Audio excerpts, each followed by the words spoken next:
예, 지난주에 제가 내일은 하나님의 영역이란 제목으로 말씀을 전했습니다. 그것을 요약해 보면 이런 말씀이었습니다. 사람들은 미래를 예측해 보려고는 하지만 대부분 완전히 확실한 것이 아니라는 것입니다. 누구나 미래를 확실하게 100% 예측할 수 있는 사람은 하늘 아래 한 명도 없습니다. 아무리 많은 통계를 가지고도 마찬가지입니다. 데이터가 있어도 마찬가지입니다. 그러나 성경은 내일은 그래서 하나님의 영역임을 분명히 합니다. 그러나 실제로 살펴보면은요, 미래뿐만이 아니고 과거도 우리가 어떻게 지우거나 되돌릴 수 없습니다. 사실은 또 그뿐만이 아닙니다. 현재도 우리에게 불가항력적인 것이 대부분입니다. 우리의 인생은 하나님 앞에 겸손해야 합니다. 그러나 아무리 불가항력적이거나 불확실한 미래라 하더라도 우리는 믿음과 소망과 사랑은 항상 갖고 있어야 합니다. 그 소망은 하나님께로부터 옴을 성경은 아주 분명하게 말하고 있습니다. 하나님께 모든 소망을 두는 우리 모두가 되길 바랍니다라고 제가 지난주에 말씀을 전했습니다. 오늘은 바다와 같이 큰 물에서 일을 하는 자는 이란 제목으로 말씀을 전하려고 합니다. 하나님은 우리에게 큰 물에서 일을 하는 자는 하나님이 행하시는 일들과 기적을 깊은 바다에서 볼 수 있다고 말씀해 주시고 있습니다. 이 말씀은 무슨 뜻이냐면요, 누구든지 우리의 삶의 현장에서 혹은 어떠한 환경에서든 하나님의 도우심의 손길을 기적적으로 볼 수 있음을 가르쳐주고 있는 말씀입니다. 우리는 오늘 말씀을 통해서 그러한 하나님을 체험할 수 있는 신앙을 소유할 수 있기를 진심으로 바랍니다. 본문이 주는 교훈을 우리 먼저 좀 살펴보려고 합니다. 첫 번째로 우리는 삶의 현장에서 하나님께서 행하시는 여러 일들과 기적을 체험할 수 있다라고 주제격으로 시편 107편 23절과 24절에 말씀해 주고 있습니다. 배들을 바다에 띄우며 큰 물에서 일을 하는 자는 이라고 말합니다. 여기 지금 왜 배들을 바다에 띄우며 큰 물에서 일을 하는 자들이라고 이렇게 한 사례를 설정했을까를 생각해 본다면, 아무래도 항해를 한다는 것은 위험하고, 옛날에는 더 위험했지 지금보다 위험하고, 그리고 큰 물에서 아주 깊은 바다, 먼 바다에까지 가서 일을 하는 사람들은 이라고 한 것입니다. 굳이 말하면 위험에 자주 노출될 수 있었던 어떤 현장에 있었던 사람을 예를 들은 것은 그 특별한 더 어렵고 큰 일을 사례로 들으면서 그 외 작은 일을 모두 포함시켜서 표현하기 위해서 저렇게 한 것입니다.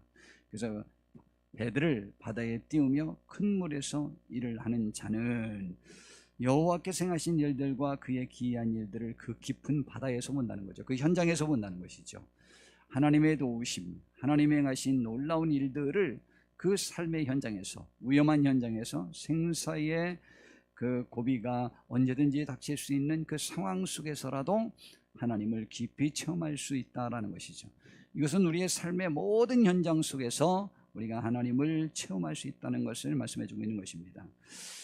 그렇게 이제 주제격으로 그곳에서 하나님을 볼 수 있다라고 이렇게 말씀해 주고 있고요. 두 번째로 우리는 모든 삶의 현장에서 위기를 만날 수 있다는 사실을 또한 말씀해 주고 있습니다.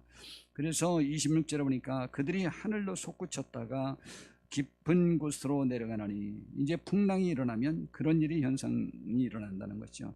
파도가 출렁거리고, 그렇게 되면 이제 그들이 그 위험 때문에 그들의 영혼이 녹는다.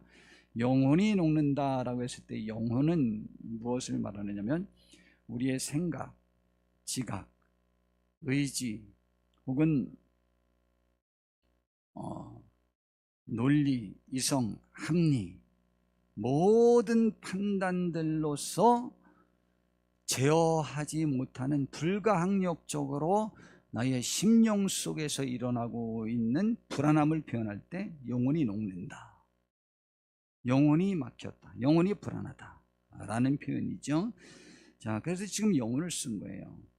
그 다음에 그들이 이리저리 구르며 취한 자같이 비틀거리니 그들의 모든 지각이 혼돈 속에 빠지는구나. 그러면은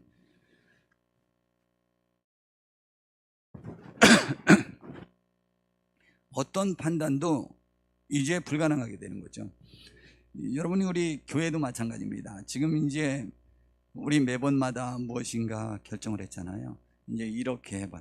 이제 나라에서 5월 초부터는 이제 모든 것 괜찮다고 했으니까 그때부터 전부 계획했다가 웬걸 그때 또 이태원 말 또 나와가지고 또 전혀 새로운 상황 속으로 전개돼 버렸죠. 그러더니 이제 또 괜찮으려나 보다 해서 5월 31일 날 한국교회에서 예배 회복의 날로 결정을 했습니다.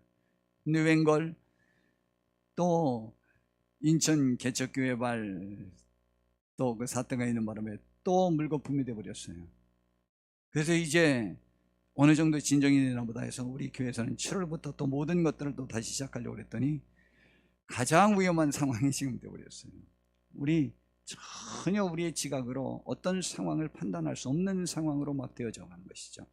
이제 세계 모든 사람들이 말하기를 이 코로나는 이제 코로나와 같이 우리가 생활하는 것으로 해야지 이것이 언제 종식된다라고 이렇게 말하기는 굉장히 어렵다.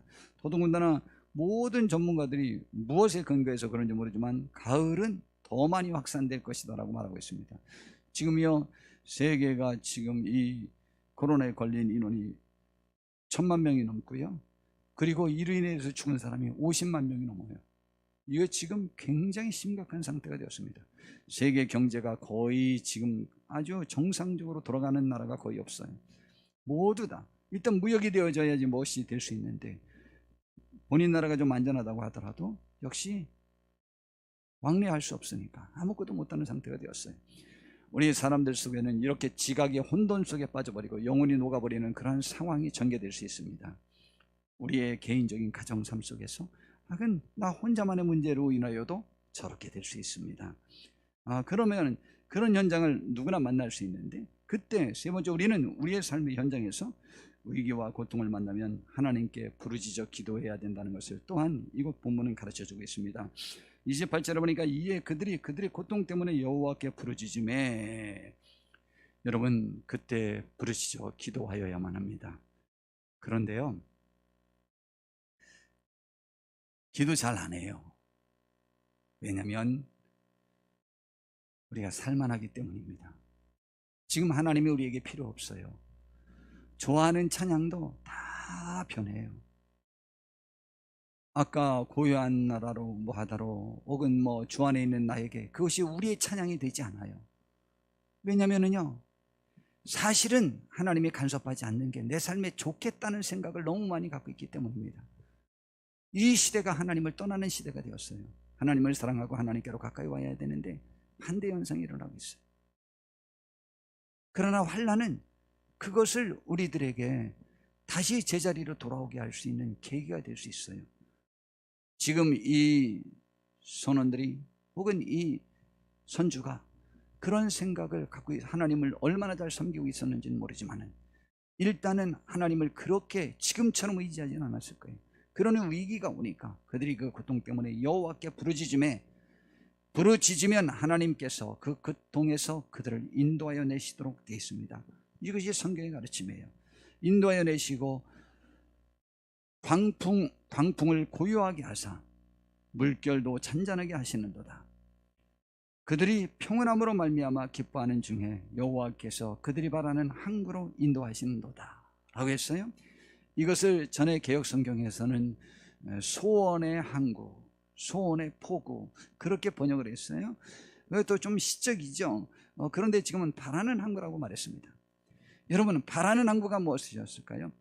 여러분 지금 나는 죽었다, 영혼이 녹아버렸다, 지각이 혼돈되어졌다, 굳이 말하면 미래에 대한 예측을 전혀 할 수 없고 살 소망이 사라진 그때 그 큰 배가 큰 바다로 나간 것 보니까 작은 배는 아니겠죠. 큰 배니까 지금으로 치면 원양어선이거나 아니면 무역을 하는 배일 것입니다. 그러면은 그 배에서 큰 돈을 벌려고 그 배를 띄웠지 않았겠습니까? 그렇다면 그 바다에서 그 풍랑을 만났을 때 그들의 기도는 무엇이었을까라는 것입니다. 그들의 기도는 무엇이었을까? 무슨 기도를 했을까요? 그 기도한 소원의 항구에 지금 인도된 거예요. 근데 참 신기하죠. 그럼 그때 기도를 무슨 기도를 했을까? 항구로 돌아갈 수 있게만 해주신다면 이라고 기도했겠죠. 그렇지 않겠습니까? 항구로 무사히 돌아갈 수 있게만 해주신다면 이라는 전제 조건으로 기도했을 거예요. 이 참치 하나도 놓치지 않고 다 잡아가지고 와서 부자 되게 하옵소서 그렇게 기도 안 했을 거예요. 이 무역 상품 다 우리가 하나도 잃지 않고 전부 가져가서 판매해서 큰 돈을 벌게 해주옵소서라고 기도하진 않았을 거예요. 그것은 사례별로 매번 알 수 있는데요, 요나가 탄 배가 풍랑을 만났을 때 거기에 있었던 사람들이요, 뱃사람들이 풍랑을 만나니까요, 살려고 자기들의 모든 그 물건들을 바다에 다 던져버렸습니다. 배를 가볍게 하려고. 그리고 유라굴로라는 풍랑을 만났던 그 바울 사도를 호송하는 그 배도요, 풍랑을 만나니까 다 죽고 살 희망이 없어지니까 배를 조금이라도 가깝게 하려고 배에 있는 모든 물건들을, 선원들을 다 바다에 던졌습니다. 그때 한 가지 소원은 뭐예요? 어떻게든 배가 침몰하지 않고 항구에 도착할 수 있었으면 좋겠다라고 말해서 생각해서 그것을 간구했을 거예요. 그때 그들이 바라던 항구에는 무엇이 기다리고 있었을까요? 안전이 기다리고 있었고, 생명이 보장되었고, 가족이 기다리고 있었을 것입니다. 그때는요, 돈이 기다리고 있는 게 아니에요. 다른 게 기다리고 있는 게 아니에요. 안전과 생명과 가족입니다. 그것이 전부죠. 성경 마태복음 6장에서는 주님께서 말씀하셨습니다. 우리의 삶의 현장에서 먹는 것, 마시는 것, 입는 것, 이것 구하느냐고 시간을 허비하지 말아라. 그거는 이방인, 교회 안 다니는 사람들도, 하나님을 모르는 사람들도 그들의 삶의 목적이다. 너희는 그런 것은 하나님이 필요한 건 다 채워줄 것인가. 너희는 먼저 그분의 나라와 그분의 의의를 구하라. 그러면 이 모든 건 너희에게 더해 주실 것이고, 내일은 너희 것이 아니다. 내일은 내 일이 염려할 것이니 내일에게 맡기라고 말하고 있습니다.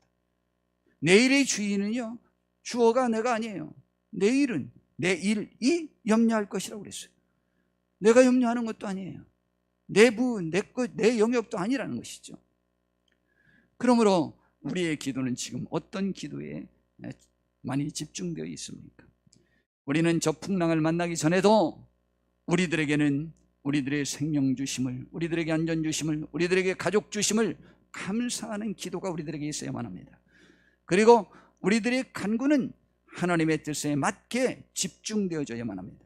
그들이 평안함으로 말미암아 하나님께 기뻐하는 중에 그들의 소원의 항구에 도달한다고 그랬는데, 그 소원의 항구에 도달한 것은 그들은 재물도 아니고 그로 인해서 명예도 아니고 그들에게는 안전과 생명과 가족만 기다리고 있는 것입니다. 그것만으로도 모든 것으로 그들의 기도 제목이 오직 그곳에만 집중되어 있을 것 같아요. 그렇게 생각하시죠? 하나님이 우리들에게 기대하는 바입니다. 진심으로 우리들의 삶 속에서 기대하는 바가 그것인데, 지금 우리 대한민국 교회는 그곳에 집중되어 있지 않는 것 같아요. 우리 성도님들도 그렇고 대한민국 모든 성도님들도 그렇고 그렇지 않는 것 같아요.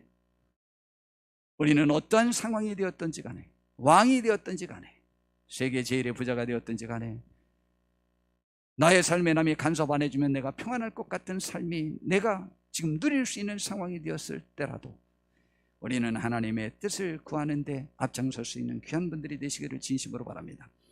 여하튼 하나님께서 우리가 무슨 이유로든 우리의 삶의 현장에서, 그 고난 중에서 하나님께 부르짖어 기도하면 우리를 소원의 항구로 인도할 수 있습니다. 그런데 그 소원이 무엇일까요? 네 번째, 우리는 하나님의 도우심을 삶의 현장에서 보았으면 하나님께 진정으로 감사해야만 됩니다. 놀라운 사실은요, 그들이 항구에 도착했을 때 말하기를 여호와의 인자하심과 인생에게 행하신 기적으로 말미암아 그를 찬송할지로다라고 말했습니다. 그리고 32절에 보니까 백성의 모임에서 그를 높이며 장로들의 자리에서 그를 찬송할지로다라고 말하고 있습니다. 여러분, 놀라운 사실 아니요? 이제 뒤에 성경 말씀들을 또 살펴볼 것인데 전부 순서가 똑같아요. 자기의 삶의 현장에서 죄 때문이든 무슨 때문이든 자기가 그런 환난과 영혼의 공포함을 만납니다. 그때 하나님께 부르짖어 기도합니다. 기도해서 또 하나님의 응답으로 말미암아 다시 또 내 영혼이 살아나고 내 육체가 살아나게 됩니다. 내 죄가 용서받습니다. 그런 다음에 그들은 하나님께 감사하고 기뻐하고 하나님을 높입니다. 여러분, 하나님을 찬송하라고 하면서 오히려 백성의 모임에서 그를 높입니다. 지금 큰 물에서 죽을 고비를 내가 만났는데 하나님이 우리를 도와주셔서 우리가 바라던 이 항구로 와서 내 가족을 만날 수 있었고 내 생명을 구할 수 있었고 내가 이제 안전을 유지할 수 있었다. 하나님이 하셨다 라고 하면서 하나님을 찬송하면서 백성의 모임에서 하나님을 높인다는 것이죠. 히스기야 왕에게 자기가 하나님의 도우심으로 정말 전 세계적으로 유명한 사람이 되었는데 바벨론에서 사절단이 와가지고 콕 집어서 어떻게 해서 그런 기적이 있었느냐라고 물어봤는데 그 얘기는 안 하고 자기 자랑만 하다가 유대 민족 자기 국가에게 가장 치명적인 피해를 입힌 그런 죄를 범하게 되잖아요. 우리는 은근히 나를 나타내고자 하는 마음이 우리들 속에서 나타나면 하나님을 높일 수가 없습니다. 우리는 어떤 경우에라도 하나님을 높이고자 하는 마음으로 우리들의 심령이 꽉 차 있기를 진심으로 바랍니다. 그래서 백성의 모임에서도 하나님을 말씀하십시오. 하나님의 도우심에 관하여 어떻게든 내가 증거하려고 하는 기회를 삼으려고 노력하셔야만 하는 것입니다. 자, 그러면 이제 이것이 오늘 본문 말씀입니다. 그러면 삶의 현장에서 살펴보는 신뢰들을 살펴보려고 합니다. 다윗 왕의 예를 두 번 들으려고 합니다. 그 다음에 요나의 예를 들을 거예요. 첫 번째, 다윗 왕은 죄에 관한 문제를 어떻게 해결했는지를 진솔하게 고백합니다. 굳이 말하면 죄의 현장 속에서 주님의 도우심을 만나는 과정을 그가 시편 32편에 고백을 합니다. 놀라운 사실은요, 죄에 관해서 가장 많이 언급한 구약 성경의 기록자가 다윗 왕입니다. 근데 하나님께서는요, 다윗 왕에 대해서 뭐라고 말하는지 알아요? 이새의 아들 다윗을 만나니 그는 내 마음에 합한 자인데 내가 행할 길을 그에게 다 보이리라. 그리고 구약 성경에 있는 내용에 의하면 그는 우리아의 아내 밧세바의 일 외에는 한 번도 내 앞에서 그릇되게 행한 적이 없는 귀한 사람이라고 하나님이 평가를 했습니다. 굳이 말하면 하나님이 이 땅에 사람의 몸을 입고 와서 산다면 누구처럼 살겠는가라고 했을 때 다윗 왕을 통해서 보이겠다는 거예요. 그만큼 올바르게 사는 사람이에요. 그런데 죄에 관하여 그만큼 심각하게 고백을 많이 한 사람이 없어요. 사실은 그만큼 억울함을 많이 당한 사람이 없어요. 그런데 그만큼 하나님께 감사 찬송을 많이 들리는 사람도 없어요. 신기한 일 아니요? 시편 31편 1절에 보면 주제격으로 꽝 하고 먼저 말합니다. 허물의 사함을 받고 자신의 죄가 가려진 자는 복이 있도다. 그렇죠. 내가 죄를 짓고 잘못했는데 그것이 다 용서가 되어지고 내가 죄 지은 것은 남이 하나도 모르도록 다 가려진 사람은 복 있는 사람이죠. 저것이 하나님이 하는 일이라고 성경 곳곳에 기록이 되어 있습니다.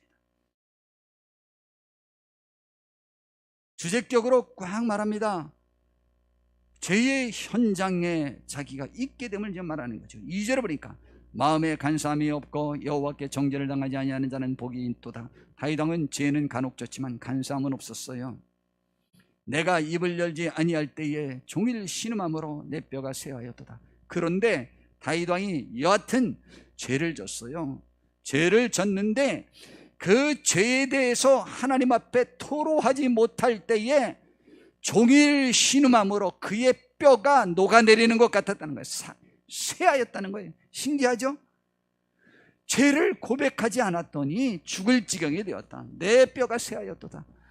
성도 여러분, 우리가 하나님 앞에서 죄를 짓고 하나님 앞에서 우리가 무슨 죄를 짓죠? 사명을 이룰 때가 있고 또 구체적으로 죄를 지을 때가 있고 우리의 시간을 하나님 앞에 드리지 못할 때가 있고 또 물질로나 여러 가지로 우리들의 마음속에 죄를 지을 때가 있어요.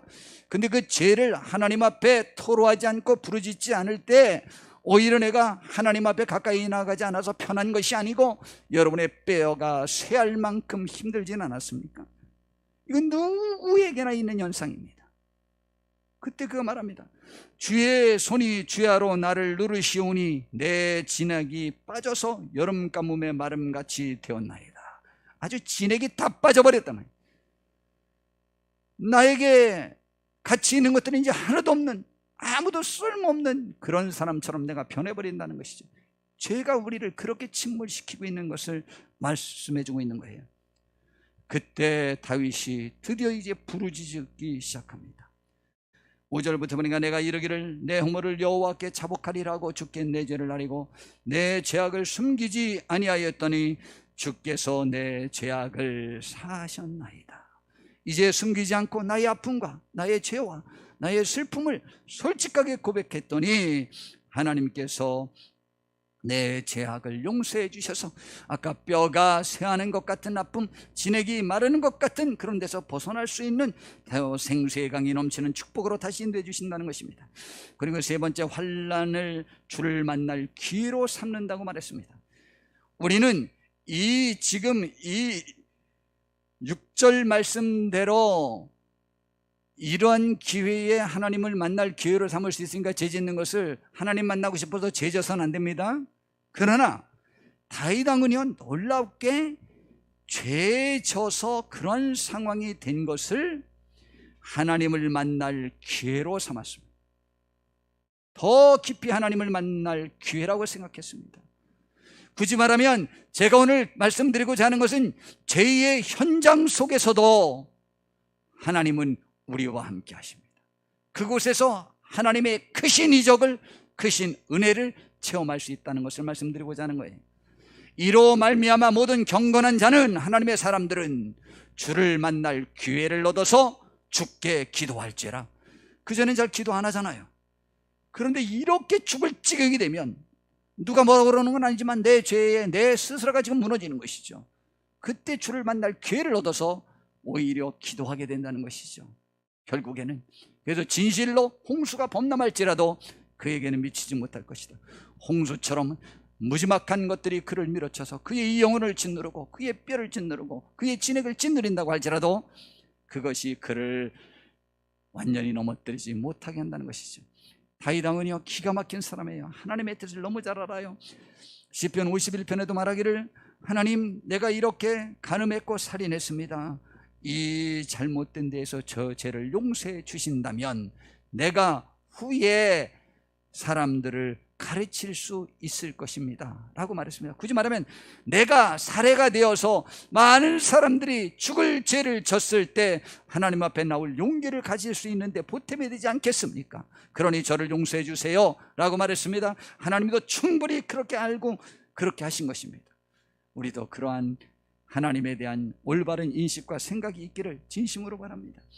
그렇게 해서 다윗 왕이 지금 말하는 거예요. 우리는 이 어떤 환난도 하나님을 만날 기회를 삼는데 죄로 인한 고난도 주를 만날 기회로 삼는 축복이 있기를 정말 바랍니다. 그런데 그는 또 역시 감사로 마칩니다. 주는 나의 은신처요니 환난에서 나를 보호하시고 구원의 노래로 나를 두르시리이다. 구원의 노래, 내가 구원의 노래를 부를 사람으로 나의 삶을 전환시켜 줄 것입니다. 나의 그 신음에서 구원에 찬양할 수 있는 사람으로 변화시켜 줄 것이라는 것이죠. 우리도 구원을 높이고 우리를 살려주시고 우리를 도와주신 하나님을 매번 찬양하는 축복이 있기를 진심으로 바랍니다. 두 번째, 또 다윗 왕은 또한 기가 막힐 웅덩이와 수렁에서도 주의 도우심을 기다려서 응답받는 상황과 과정을 잘 가르쳐주고 있습니다. 시편 40편에 보니까 깊은 수렁에서 기도하여 응답받는다고 말하고 있습니다. 1절에 보니까 1절 역시 먼저 주제적으로 먼저 꽉 말합니다. 내가 여호와를 기다렸더니 귀를 기울이사 나의 부르짖음을 들으셨도다 라고 하면서 이제 어떻게 들어주셨는지에 관해서 설명하게 되는데요. 여러분, 우리는 힘들 때 기도하셔야만 됩니다. 지금 만약 힘들지 않는 분은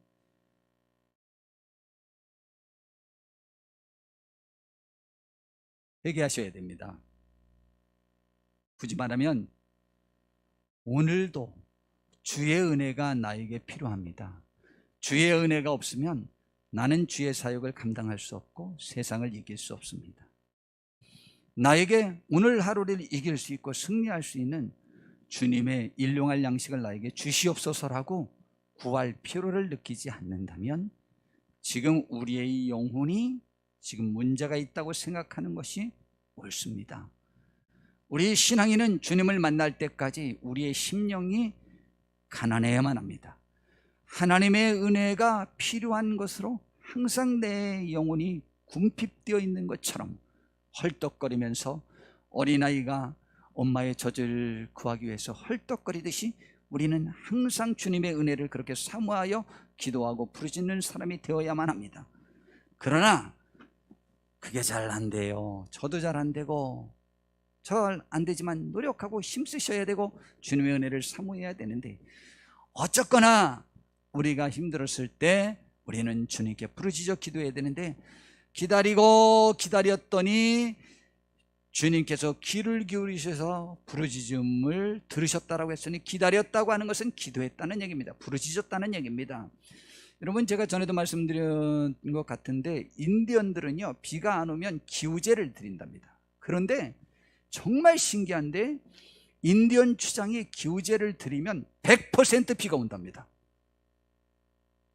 어째 그러냐 그랬더니, 인디언 추장이 비가 안 오면 내가 기우제를 드려야 되겠다 하고 어느 순간에 이제 나서기 시작한답니다. 그래서 기우제를 드리는데 그 기우제를 언제까지 드리느냐, 비가 올 때까지 기우제를 드린답니다. 100일이 될 수 있고 조금 덜 될 수도 있고 더 될 수도 있고, 계속 그렇게 기우제를 드리니까 좌우지간 그 추장이 영향력이 있는 거예요. 우리 추장님께서 기우제만 드리면 100% 비와. 그러니까 지도력을 얻게 되는 거예요. 언제까지 기우제를 드린다고요? 비가 올 때까지, 비가 내릴 때까지 하는 거예요. 내릴 때까지. 하여튼 비가 안 내리면 좌우지간 안 끝내는 거예요. 여러분, 우리의 기도도 바로 그렇게 되어야만 합니다.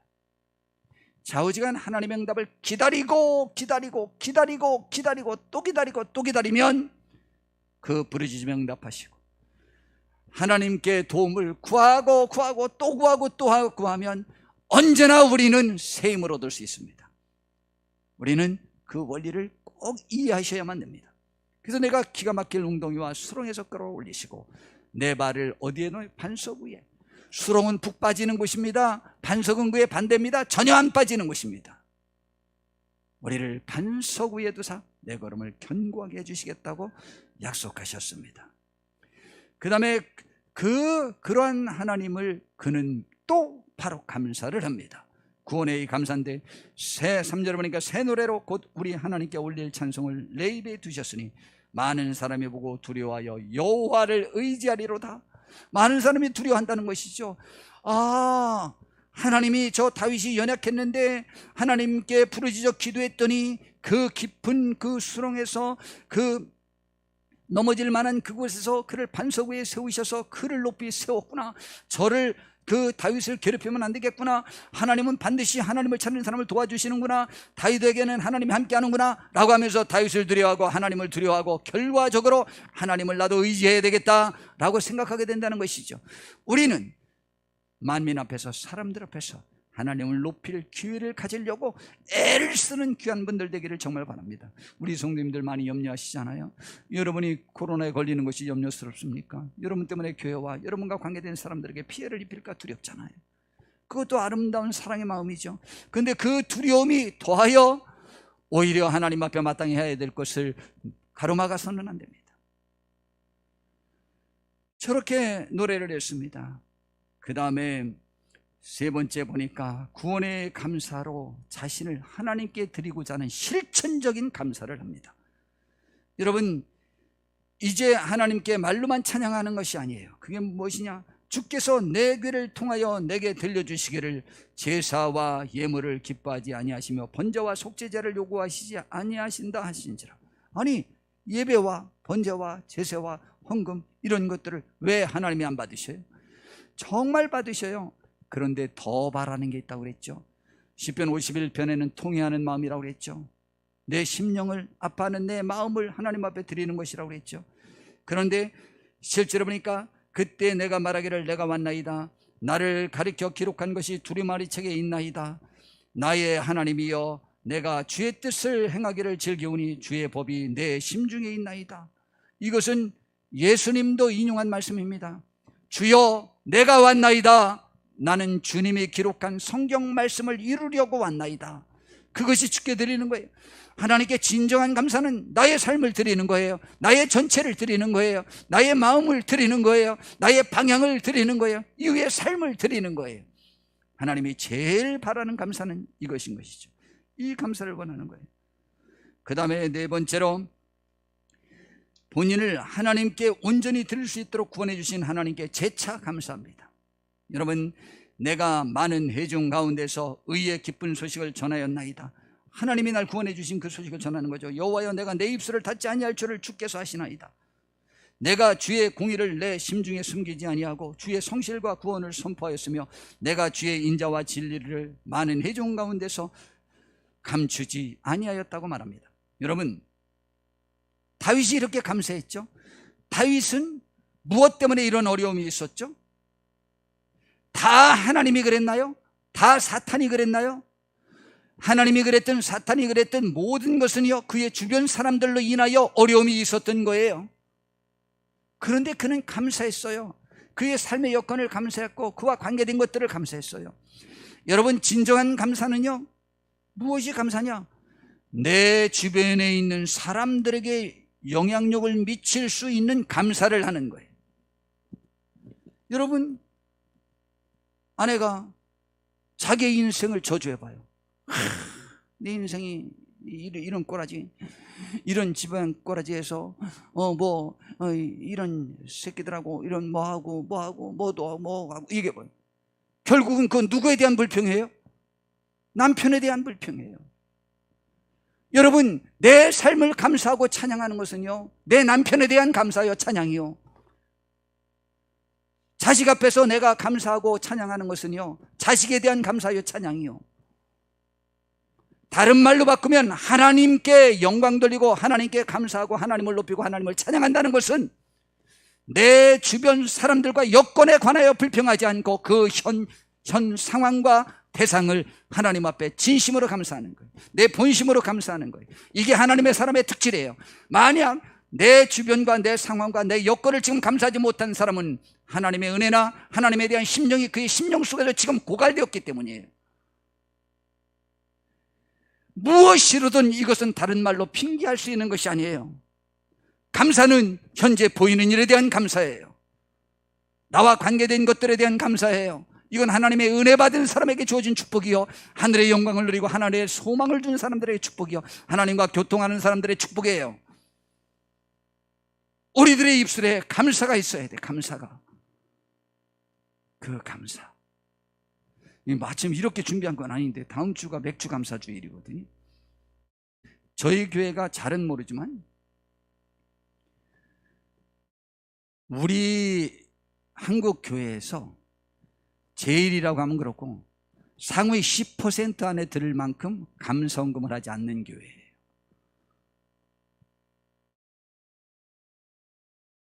저도 감사를 잘 안 하는 편인데, 그러나 그 중에 제일 감사헌금 많이 하는 건 천년멸금이 제일 많긴 하죠.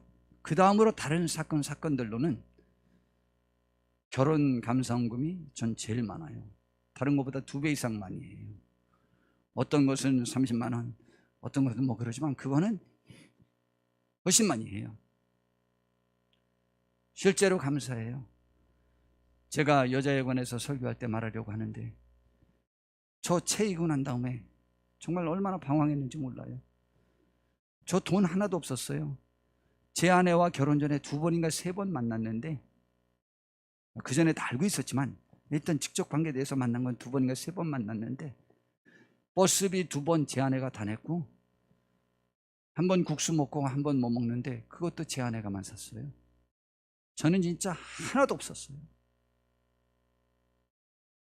저는 학력도 많지 않아요. 제 아내 주변에는요, 1, 2대 나온 사람들이 즐비했었어요. 그러니 감사헌금 안 해? 많이 해야지. 얼마나 감사해. 그때 얼마나 방황스러웠는데요. 여러분, 의식의 차이예요. 내가 굉장히 뛰어났는데 남 구제해 준 것처럼 생각하는 사람들이 너무 많아요. 그의 심령이 고갈되었고 그의 심령이 지금 빈핍하고 그의 심령이 뭐가 잘못되어서 그 생각이 드는 거지, 상황과 실제가 그래서 그런 생각이 드는 게 아니에요. 우리는 항상 하나님 앞에서 나를 바라봐야 돼요. 그래서 나와 관계된 사람들을 하나님과 나와의 관계에서 바라봐야 돼요.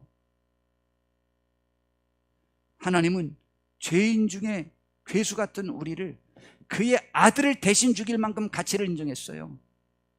우리가 죄가 없었어요? 죄가 너무 많아서 죽어줬어요. 너무 연약해서 죽어줬어요. 남이 나와 함께 할 때 내가 그러한 심정을 가져야지요. 빚진 자의 심정을. 내 주변의 사람들에 대해서 감사하세요. 환경과 여건에 대해서 감사하세요. 내 직장에 대해서 감사하세요. 내 민족에 대해서 감사하세요. 내 국가에 대해서 감사하세요. 내 교회에 대해서 감사하세요. 이 모든 것에 대해서 감사하세요. 내 외모, 내 건강, 내 IQ, 모든 것에 대해서 다 감사하세요. 나의 재물, 나의 역량, 나의 자녀, 모든 것에 대해서. 그래서 내가 감사가 넘치지, 불평이 넘치면 어떤 걸 먹어도 불평하고 무엇을 해도 불평해. 만족하지 못해요. 우리들 속에서 하나님을 인하여 감사가 넘치는 축복이 있기를 바랍니다. 다윗 왕은요, 가장 하나님을 높여 찬양한 사람이에요. 그만큼 위기와 억울함을 많이 당한 사람이 없어요. 그만큼 원수가 많은 사람이 없었어요. 그럼에도 불구하고 가장 많이 감사와 찬양이 넘치는 사람이었어요. 그가 하나님을 가장 높이는 사람이었어요. 하나님을 사랑하니까 이웃을 사랑할 수 있고, 자기 자신이 그렇게 잘났다고 교만하고 그렇게 교만 떨 이유가 없었기 때문이었습니다. 그는 이렇게 항상 사람 앞에서 하나님께 감사하고 찬양을 했어요. 그의 주변의 사람들이 그로 인하여 원망을 들을 이유가 없었어요. 왜냐하면 그는 감사했기 때문에. 우리는 하나님의 은혜가 함께해서 나와 함께하는 모든 사람들에게 부담을 주는 사람이 아니고, 나의 모든 사람들에게 자기의 삶의 가치를 느끼게 할 수 있는 말들과 감사를 할 수 있는 귀한 입술을 지니는 복된 분들 되시기를 진심으로 바랍니다. 세 번째, 요나는 하나님의 사명을 따르지 않고 거역하다가 큰 고기 뱃속에 들어가게 되는 상황을 맞이합니다. 그 절대절명의 위기 속에서 하나님께 부르짖어 기도하여 살아나고 그의 사명을 감당하게 됩니다. 요나서는 요나에게 하나님이 말씀하셨습니다. 접근 성읍 니느웨에 가서 하나님의 말씀을 전하라는 것이죠. 말씀을 듣고 회개하지 않으면 사흘 후에 거기가 멸망을 받을 거라는, 불로 심판을 받을 거라는 거예요. 그런데요, 요나는 알고 있습니다. 하나님은요, 이 니느웨는 아시리아의 수도입니다. 아시리아는 자기의 조국 이스라엘을 너무 괴롭혔던 최고의 악질의 원수 나라가 아시리아입니다. 그러니 이 하나님은 내가 가서 말씀을 전하면 니느웨가 회개할 것이다. 그러면 100% 용서한다. 그들을 살리려고 하나님께서 나를 보내는 거지 죽이려고 보내는 것이 아니다라는 것을 그때 요나는 알고 있었어요. 그래서 그 원수를 갚기 위해서 내가 안 가면 그 니느웨 성을 회개하지 못하니까 죽이겠지라는 생각으로 다시스로 반대 방향으로 도망가고 배를 타고 도망가고 있었던 중이었어요. 그랬는데 하나님께서 풍랑을 보내서 배가 난리가 났잖아요. 그래서 제비를 뽑았는데 요나가 단련됐잖아요. 그런데 선원들이 뭐라고 말했냐면, 요나가 나 때문이라는 걸 내가 안다. 나를 바다에 넣지 않고는 이 풍랑이 잔잔하지 않을 거다. 그랬더니 뱃사람들이 뭐라는 줄 알아요? 내가 어찌하여 하나님 앞에 그렇게 했느냐고 말합니다. 굳이 말하면 교회 안 다니는 사람이 목사인 저에게, 아휴, 목사님이 왜 하나님의 뜻대로 안 살아가지고 그렇게 충고하네요. 이 시대는 하나님의 사람들에게 달렸습니다. 그런데요, 그 뱃사람들이요, 요나를 먼저 던지기 전에 자기들이 다른 방법으로 살 방법이 있을까 해서 자기들의 그 물건들을 바다에 던졌어요. 그래도 안 되니까 요나를 이제 넣어야 되는데 넣기 전에, 그들이 얼마나 경건한지 교회도 한다. 하나님도 제대로 요나보다 믿지 않는 사람들이 하나님 앞에 제사를 드려요. 우리가 요나를 바다에 던짐으로 인하여 그 죄를 우리에게 묻지 말아 주소서. 그리고는 던집니다. 던지자마자 풍랑이 잔잔해졌어요. 그런데 환란이 요나에게 닥쳤어요. 여호와께서 이미 큰 물고기를 예비하사 요나를 삼키게 하셨으므로 요나가 밤낮 3일을 물고기 뱃속에 있게 되었습니다. 야, 비참한 신세가 되었어요. 이거는 어쩌면 욥보다도 더 위기죠. 물고기 뱃속. 이 어떻게 그 속에서 3일을 살 수 있었는지 잘 모릅니다. 고래였을 가능성이 많지만, 자주간 무슨 물고기인지 모르지만 그곳에 공기층이 좀 있어서 살았나 봅니다. 그러나 여러분이 그 상황이 되면 어떡하시겠습니까? 그때 여러분이 하나님 앞에 대들면서 저 니네는 죽어야 됩니다, 죽어야 됩니다, 죽어야 됩니다 하고 고집부리겠습니까? 그때 그가 부르짖어 기도하는 요나에게 하나님이 응답하셨다고 말합니다. 2장 1절에 보니까 요나가 물고기 뱃속에서 그의 하나님 여호와께 기도하여 이르되 내가 받는 고난으로 말미암아 여호와께 불러 아뢰었더니 주께서 내게 대답하셨고 내가 스올의 뱃속에서 부르짖었더니 주께서 내 음성을 들으셨나이다. 그 상황에서도 사명을 잃고 도망가는 사람의 그 뱃속에서 기도했더니 하나님이 응답해 주셨어요. 여러분 무슨 기도했을까요? 조금 이따 또 한번 살펴봅시다. 또 세 번째, 비참한 상황을 다시 표현하는 요나입니다. 주께서 나를 깊은 바닷속 가운데 던지셨으므로 큰 물이 나를 둘렀고 주의 파도와 큰 물결이 내 위에 넘쳤나이다. 내가 말하기를 내가 주의 목전에서 쫓겨났을지라도 다시 주의 성전을 바라보겠다 하였나이다. 물이 나를 영혼까지 둘러싸우며, 아까 영혼이 뭔지 말씀드렸죠. 우리의 깊음이 나를 에워싸고 바다 풀이 내 머리를 감쌌나이다. 저는 6절 말씀이 항상 기억에 나요. 내가 산의 뿌리까지 내려갔사오니, 이 표현은 아까 영혼이라는 표현도 같은 표현이지만은요, 이 산의 뿌리까지라고 하는 것은 더 이상 내려갈 수 없을 때까지 추락한 거예요. 가장 최악의 어려움에까지 내가 지금 내려가죠. 그러면 지금 생명의 위기가 지금 닥쳤는데요. 그래서 산의 뿌리까지 내려갔는데 땅의 빗장으로 나를 완전히 막아버려가지고 방법이 없어요. 살아날 길이 없는 거예요. 빗장으로 나를 오랫도록 막았사오니 나의 하나님 여호와여, 주께서 내 생명을 구덩이에 건지셨나이다. 내 영혼이 내 속에서 피곤할 때 내가 여호와를 생각하였더니 내 기도가 주께 이르렀사오니 주의 성전에 미쳤나이다. 예, 그렇게 기도는 응답되어집니다. 그 다음에 네 번째, 하나님이 구원해 주실 것을 믿고 아직 고기 뱃속에 있지만 감사하며 소원을 갚겠다고 약속하는 요나입니다. 8절에 보니까 거짓되고 헛된 것을 숭상하는 모든 자에게 베푸신 은혜를 버렸사오나, 나같이 못된 내가 은혜를 베풀었는데 그 버렸나, 나는 감사하는 목소리로 주께 제사를 드리며 나의 소원을 주께 갚겠나이다. 구원은 여호와께 속하였나이다 라고 말했습니다. 여러분, 제가 또 여쭤볼게요. 그때 요나가 고기 뱃속에서 무슨 소원을 하며 기도했을까요? 소원은 조건부 기도를 말합니다. 나에게 이 상황을 극복하게 해주시면 내가 앞으로 무엇을 하겠습니다라는 소원이에요. 요나가 그때 무슨 소원을 했을까요? 전 이랬을 것 같아요. 하나님, 나 이번만 살려주시면 니느웨 사람들 아무리 밉더라도 하나님의 명령대로 가서 그 사명 감당해서 말씀 전하겠습니다. 그 약속을 하지 않았을까요? 살려만 주신다면 이번에는 가겠습니다, 도망가지 않고 가겠습니다 라고 하지 않았을까요?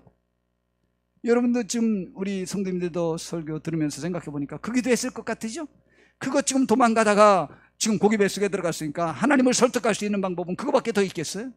그러니까 그거로 설득한 거예요. 하나님, 나 살려만 주신다면 내가 니느웨로 가겠습니다 라고 기도했던 거예요. 그래서 갚겠다고 약속했어요.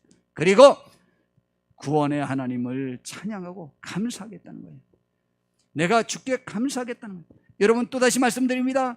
감사가 반드시 있어야만 합니다. 감사하지 않는 사람은 하나님을 잊은 사람이요, 하나님을 잊은 사람은요, 나와 관계된 사람보다 내가 잘났는 줄 착각하고 있어요. 나 때문에 모든 것들이 불행이 닥치고 있는데도 불구하고 착각하고 있는 것이 감사가 없는 거예요.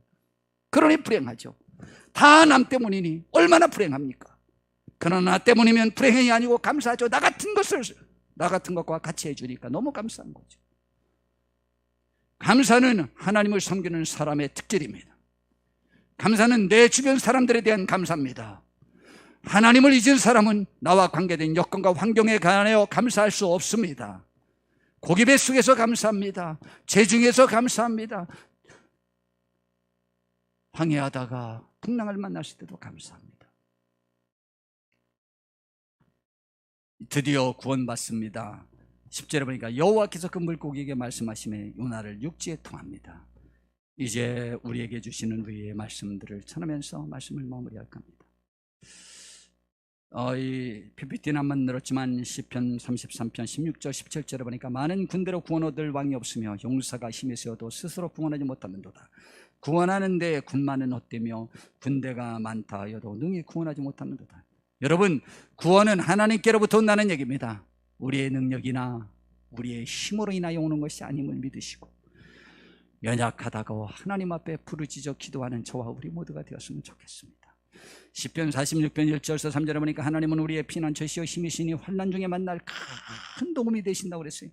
그러므로 땅이 변하든지 산이 흔들려 바다 가운데 빠지든지 바닷물이 솟아나고 뛰어들든지 그것이 넘쳐버려 산이 흔들릴지라도 우리는 그분 하나님을 의지함으로 인하여 큰 도움을 얻을 수 있다는 것입니다. 시편 50편 14절 15절에 보니까 감사로 하나님께 제사를 드리며 지존하신 이에게 내 소원을 갚으며 환난 날에 나를 부르라. 내가 너를 건지리니 내가 나를 영화롭게 할 것이라고 그랬어요. 여러분, 감사로 하나님 앞에 제사를 드려야 돼요.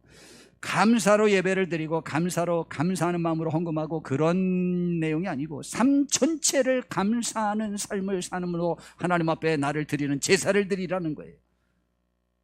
내가 하나님이 받으시기에 합당한 제물이 되면 얼마나 좋겠어요. 그러나 감사하지 않으면 내 자신을 하나님 앞에 드리지 못하는 거예요. 그럼 하나님이 받으실 제사를 드리지 못하는 거예요. 하나님이 정말 받으시는 것은 나를 드리는 걸 원해요. 나를 드리는 것이 뭐냐? 감사하는 마음이 있어야 돼요. 감사는 뭐예요? 하나님, 저희 집을 감사합니다 라고 하는 것은 저희 집의 것들을 감사하는 거예요. 하나님, 나에게 이렇게 해주신 거 감사합니다 라는 것은 나의 상황을 감사하는 거예요. 하나님께 감사하지만 나의 상황 여건에 계속 말씀드리지만 하나님을 진심으로 중심에 모시는 사람은 나의 상황을 감사하는 거예요. 나와 관계된 사람을 감사하는 거예요. 그가 나와 어떤 관계로 얽혔든 마찬가지입니다. 내가 너를 건지리니 내가 나를 영화롭게 하리로다. 그런 환난 속에서 우리가 주께 부르짖어 기도. 그래서 두 가지가 우리 신앙에는 항상 유지되어야 돼요. 감사와 소원을 갚는 것, 환난 날에 부르짖는 것, 이것이 항상 병행되어져야만 하는 것입니다. 시편 68편 19절에 날마다 우리 짐을 지시는 주 곧 우리의 구원이신 하나님을 찬송할 것이라고 했어요. 오늘도 우리의 짐을 져주기 위하여 주님이 함께 하십니다. 서양 속담에 항해를 하려면 한 번 기도하고 전쟁터에 나가려면 2번 기도하고 결혼을 하려면 3번 기도하라 라는 말이 있습니다. 이 말은 여러 의미가 있지만 우리의 삶의 현장에서 위험도와 경중의 차이가 있다 하더라도 다 하나님의 도우심이 필요하고 기도하면 해결된다는 말입니다. 하나님이 우리의 가정 속에서 인생의 험악한 전쟁터와 같은 삶의 현장에서 깊은 바다에서 항해하는 것과 같이 힘들고 위험한 역경 속에서 하나님의 큰 일과 이적을 볼 것입니다. 그러므로 우리에게 주어지는 모든 여건들은 모두가 다 하나님을 만날 기회입니다. 우리가 죄를 지었을 때나 평간할 때에도, 우리가 잘 될 때나 안 될 때에도, 우리가 영광을 얻을 때나 멸시를 받을 때에도 우리는 그 현장에서 하나님의 큰 일과 이적을 볼 수 있습니다. 그러니 우리는 우리의 사역이나 삶의 모든 현장의 여건들을 원망과 불평 없이 감사하며 오직 하나님을 만날 기회로만 삼아서 하나님께 영광 돌리며 복된 삶을 하나님께로부터 받아 누리는 우리 모든 성도님들 다 되셨으면 좋겠습니다. 저와 함께 이 하나 모두 되게 하옵소서. 예수님의 이름으로 기도드렸습니다. 아멘. 이제